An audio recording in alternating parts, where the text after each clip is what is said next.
sure which one we grabbed. Stared at it and finally reached down and pulled up my, I had my 22, because we have armadillos around here. I pulled my 22 up, sitting in the chair, and just cocked it and aimed it at it. Ms. Linda. And the drone. Look at that brand new spark plug. And the drone. You see how black it is? Where's the new one? It's right there. Let me carry it in. No, you don't need to. Oh, shit. Yeah, you can Anyway. carry that one to him. Today we installed a new fuel injector connector because it was leaking, new hose clamps.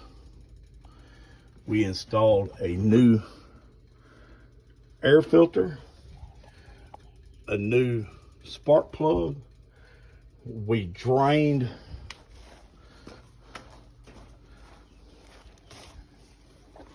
all the old fuel out of it, got the new fuel out of it, got the new fuel in it, and installed a high pressure fuel filter on this thing. All right, it's tucked right there up underneath the gear shifter dealy. And then this little boot right here, one of the ears right there was torn, so we replaced this. So that was part of the problem. And now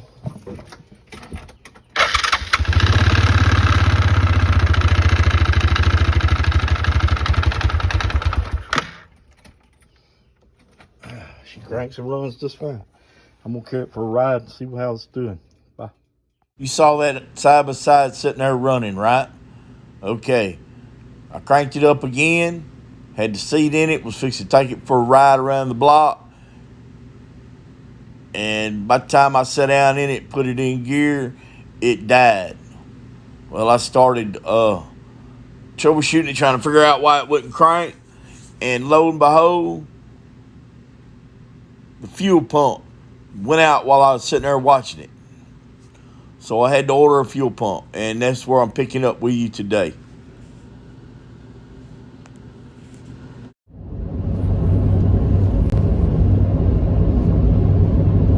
Lord, it's a good thing I didn't get pulled over for speeding.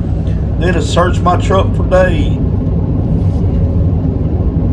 Dude didn't tell me I had powder all over my nose when I left. Yeah, baby powder. Okay, so that's off the subject. Subject is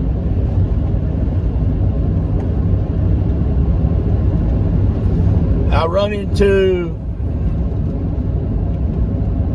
school bully this morning at the store. He was a bully whenever we were kids.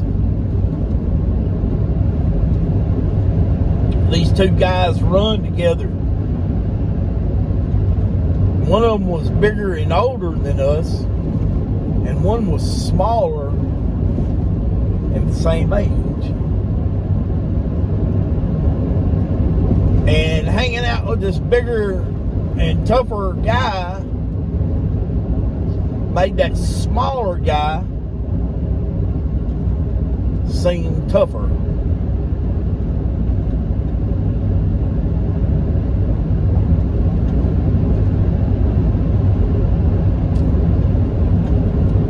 And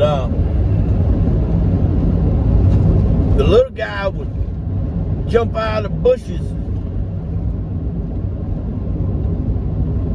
and talk bad to you, won't try to get you up in a fight, and he'd get you right there, and then the big guy would step out of the bushes up in behind him, you know, letting you know that he was backing him up. He was there too. Both of them was going to jump you.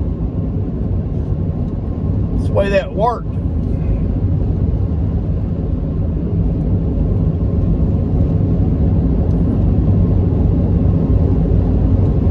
Well, I bumped into the big guy this morning at the store. And it's been forever since I've seen him.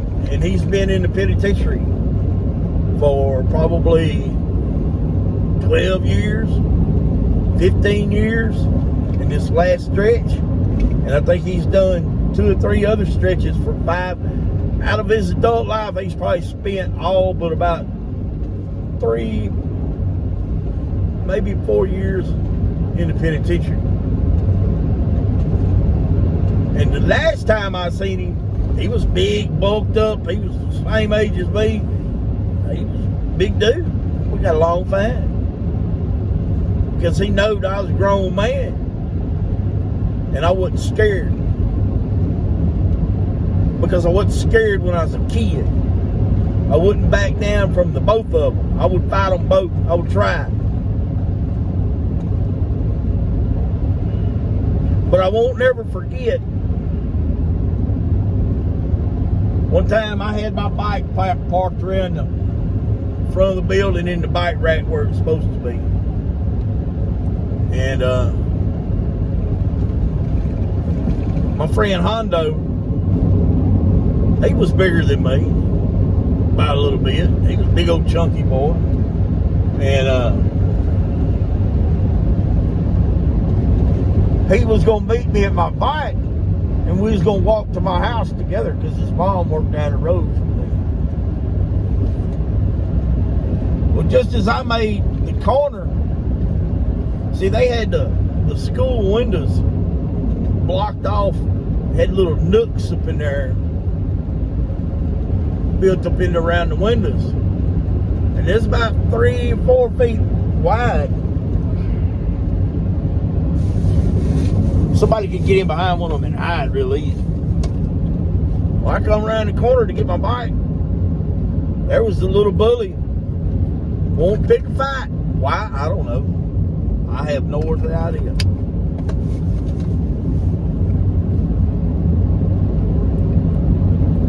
Won't to pick a fight. I can't remember why. Hell, it's been 40-something years ago. I wonder if I can even remember this at all. And just about the time I set my books down, my jacket or whatever it was that I had in my hands, just about the time I set it down, here comes the big guy up around the corner. I'm like, oh man, I'm gonna have to fight them both again today. All right, well, and just about that time I heard, hey Chris, it was Hondo standing behind me. He said, we got this. That's exactly what he said. We got this. Lo and behold, they both turned and run away. I will never forget it. They both turned and run away.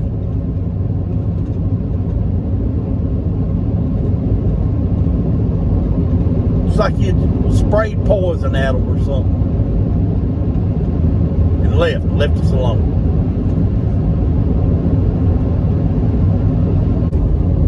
On the football field,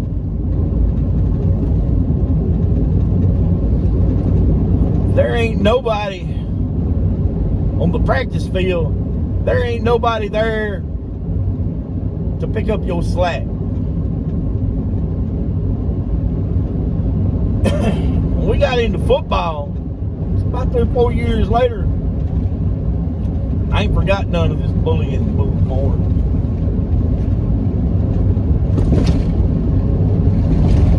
In the 8th grade, I was full grown. I was 5'4" tall and weighed 135, 140 pounds. I was full grown. I had not really started bulking up yet.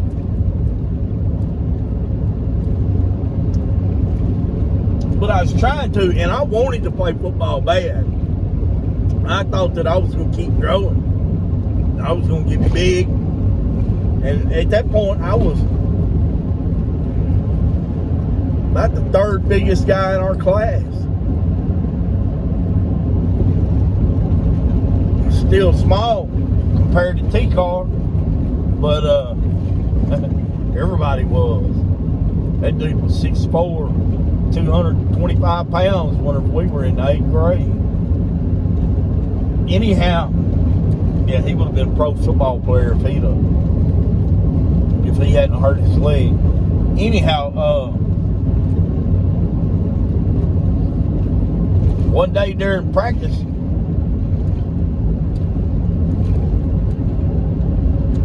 they told all the running backs they were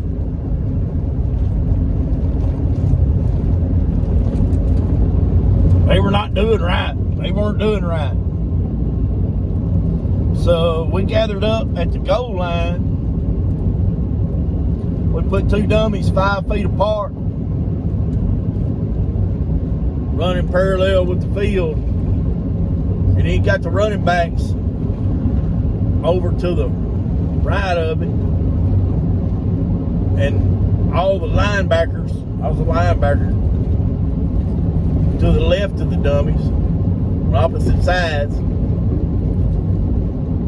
We had to lay on our backs. Running back had the ball, linebackers had nothing. Full pads.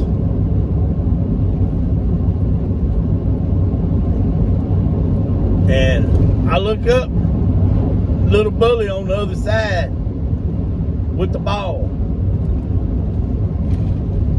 I was like, all right. Shoot, yeah, look at here what I found. No blockers, no nothing. He's got to come through my hole. If he goes outside the hole, he's in trouble. But he can do whatever he has to do to get through them dummies and across the goal line.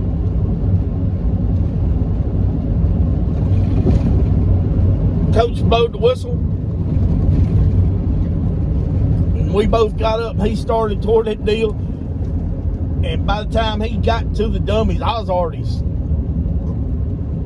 standing there. Not standing there. I was waiting for him. I was a lot quicker. I was waiting for him. And he made it into them dummies. And I met him halfway through them dummies. And I plowed him and went over the top of the dummies and I rode him to the ground. And I looked all up in his eyeballs while I was doing it. I never had no problems ever out of that dude. Ever.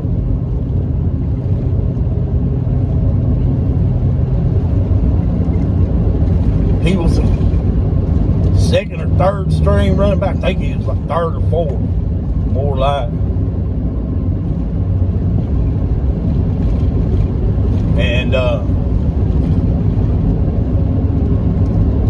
they would run practice plays. Not all of them run. And when the first team defense got out there, I looked for him every time he got the ball. I was looking for him like, I don't know, like he was a booger.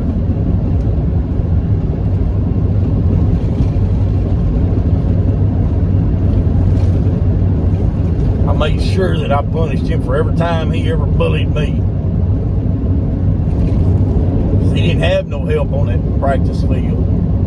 He didn't have no help.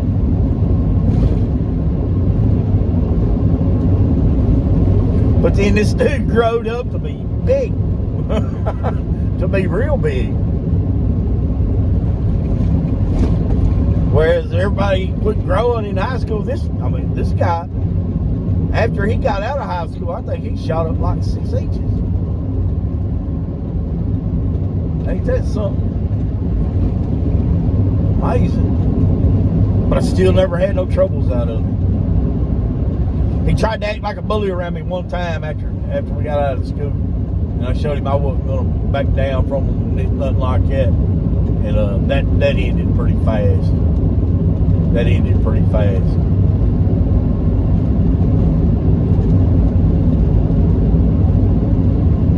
It's crazy.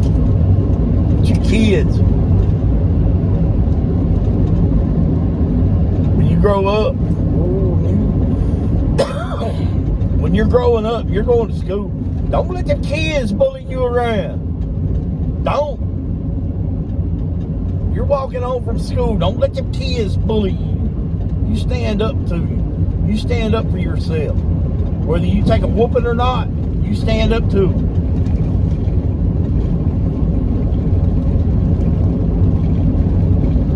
Eventually, they'll leave you alone. They'll either get tired of beating you up, or you'll get the best of them one time. Because all it takes is one good lick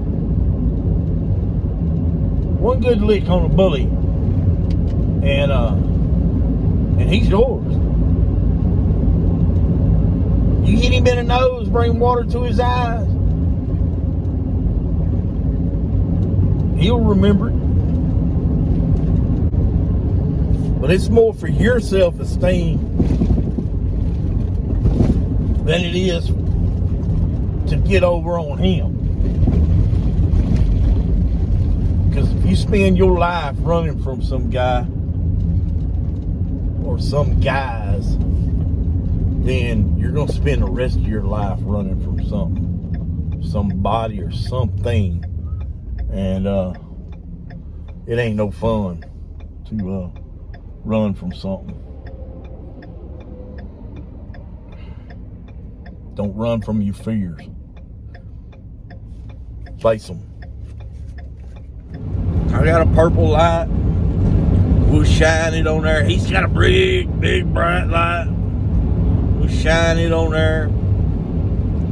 But then I gotta get away from there ASAP because I got a standing appointment at to work on to replace some parts on the side by side.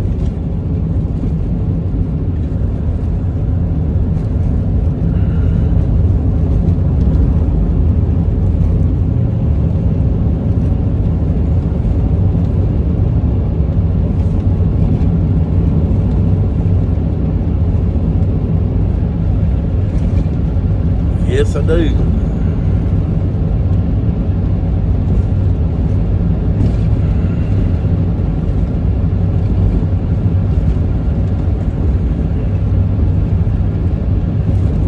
So, anyway, it's just another day in paradise. I put the mud boat up for sale last night. It's been right at a year since I started working on it. Since I went and found the title for it. I was all excited. I started working on it. It's been an eventful year. I've had a lot of ups and downs this year. This economy, man, I don't know about all this.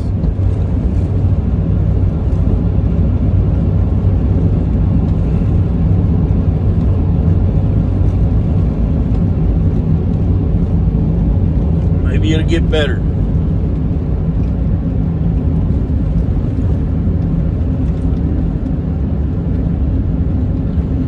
I said last year that there was other guys in the area that was trying to hoard in on all my work, and they were. I said to myself, man, if you can make it through this winter, those guys will be gone. Those guys will be gone. And I made it through the winter. Those guys are gone. But the economy's been bad. So, you know, it's been a real struggle.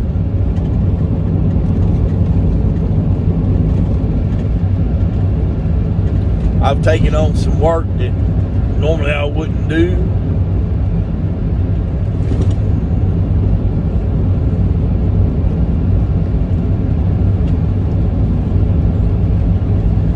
I've done without a lot of things that I normally wouldn't do without.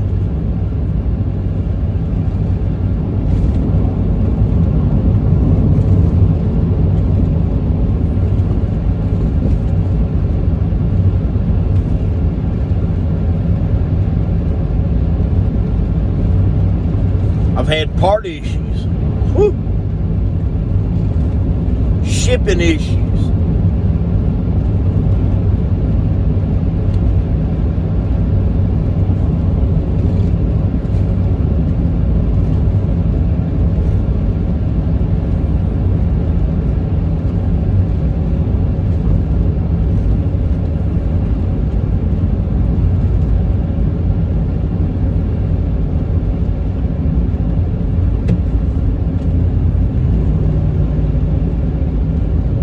Right now I'm having windshield issues.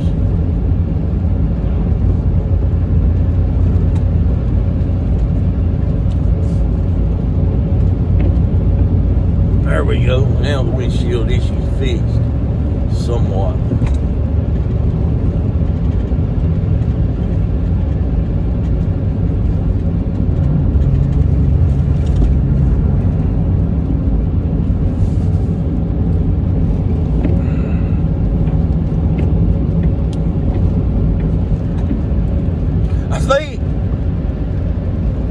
I'm going to start charging people for telephone calls. People want to call and they want advice. And I call folks and I get advice from both people too sometimes. But usually it's like I'm wanting specs for something, you know, like different kinds of engines. What's the valve settings supposed to be? What's you know, stuff that you can only get out of a book. And what's ohm readings supposed to be for a stator for this or that, you know. What is the specs on that, you know. Stuff that you can only get from a book that I don't have. And so I'll call around and I'll get stuff like that. I can't remember the last time I made a call. It was about something. I can't remember now. It's been so long ago. Oklahoma City. I just picked it out of the blue. And I called the dealership up there. And man, they were real helpful. This guy was awesome, man. He was a service manager up there at a shop. I needed flat rate times on something. Man, he like, hold on just a second. He flipped his book out. He looked and he's like, man, it pays this much. Okay, all right, fantastic. Thank you so much. And shazam, I was in and out and done there. And he was real helpful and real positive about it too. So you guys up there in Oklahoma City, man, you got some good dealers up there. That's a fact. Now I won't hardly bother my local dealers with questions like that, because they may or may not give me straight up answers. You know, it's just depends.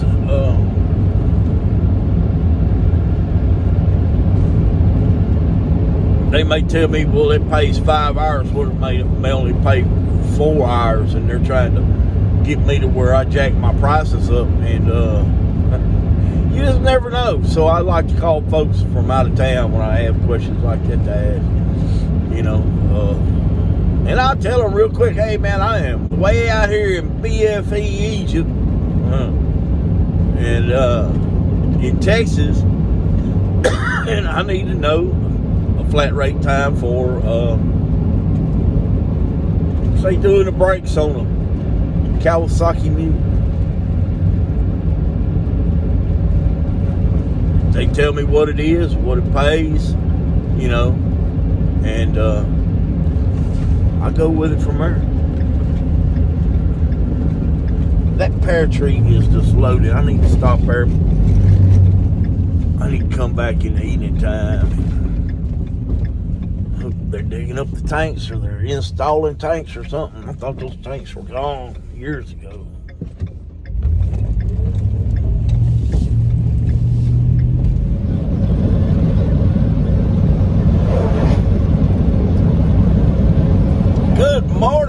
YouTube. Hope everything's off to a fine start at your house this morning. Oh, did you see the weather report? Ooh, it's sunshiny and cool. Really, really nice. Pull over here to the park, get things together.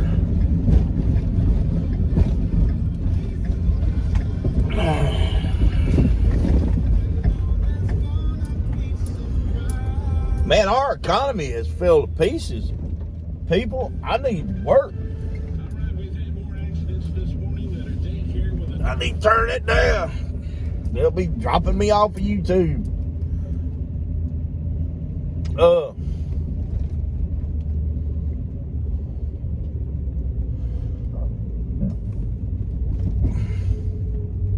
I've been doing more work around the house than I have anything else. It's just been one thing after the other. We got units that break down right in front of your eyes after you done got you got the problem fixed. Last week I had a problem fixed, and I know my fuel pump was working because it was pumping fuel into my fuel injectors. And just as soon as I got it fixed, I got it cranked and it was running, sitting there idling. I'm going to show you the video. This sucker dies. Cranks back up. Okay. So I'll sit there or I shut it off. I cranked it back up and run it a few minutes and was fixing to take it for a test drive. And it's sitting there running. I get in it and reach for the gear shifter, and this thing died. And it won't crank back up. Well, shoot fire. So I'm sitting there, I'm thinking, man, oh man. Okay, so I pulled my fuel hose off, and it was dry. I'm like, what? I just tested this a few minutes ago, and I filled it up with gas. Brand new gas. So I turned the key on, and it should pressurize the line. No fuel pump action. No fuel pump action. Fuel pump went out right in front of my eyes. So last week's repair is being done this week. So now I got to go out there and get started again. But today, all I should have to do is install a fuel pump.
would know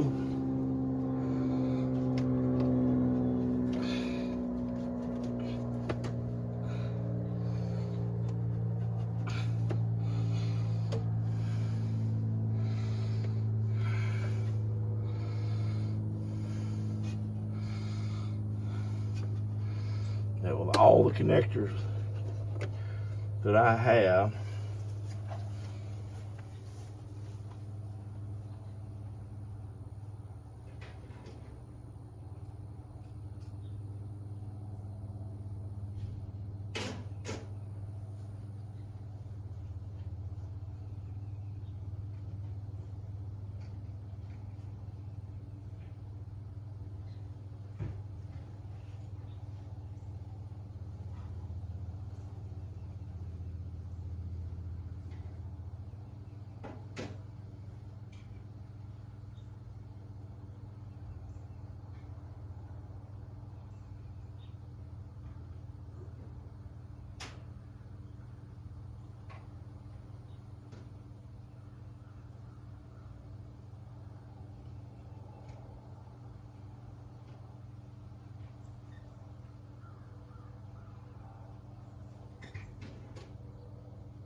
I do not have the one that fits this.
Possibly.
Oh, I tell you.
Okay, the green goes on the left.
Maybe these will be big enough.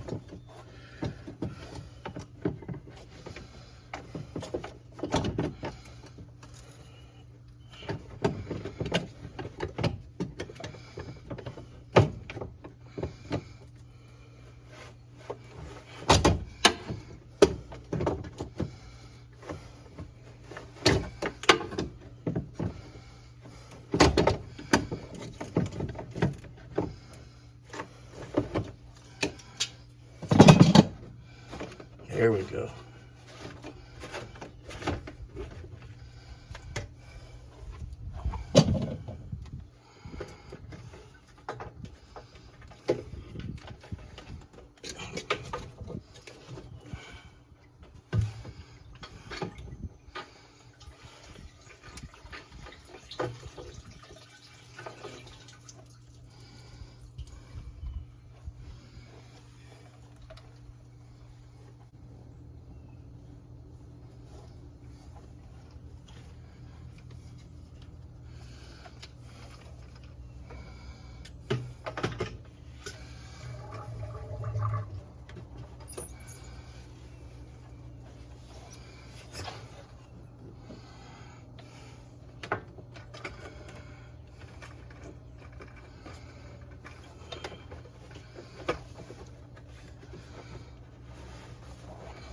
Turn it backwards. Make sure that it all lines up. Let's get thread started. Don't want it cross-threaded.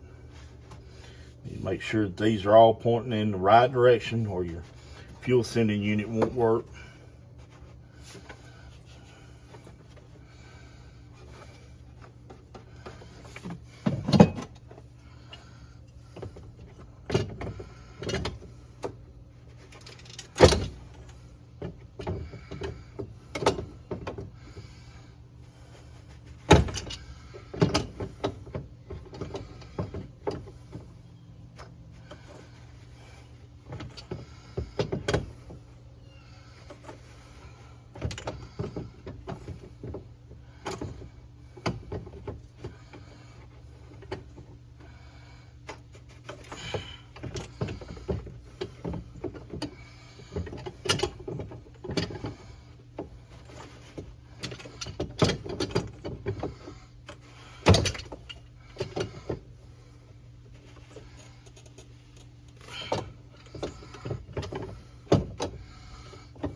Uh-oh. Okay, fuel pump works. We got a leak up here.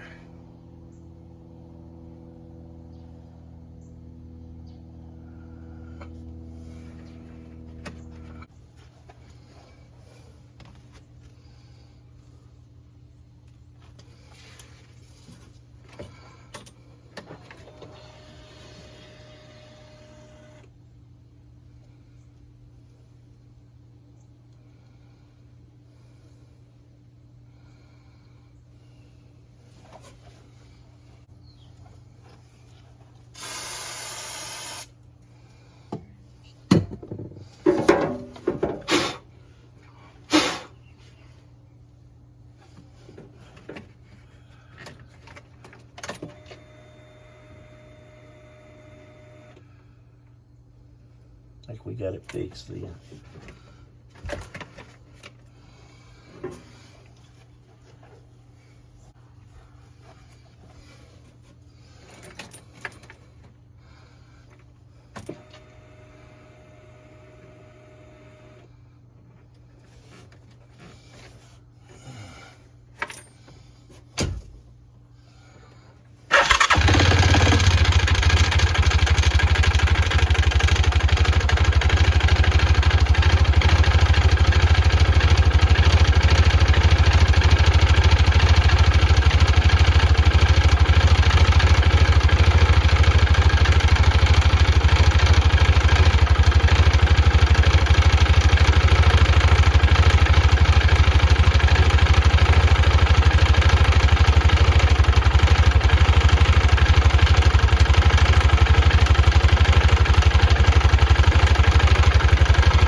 Awesome.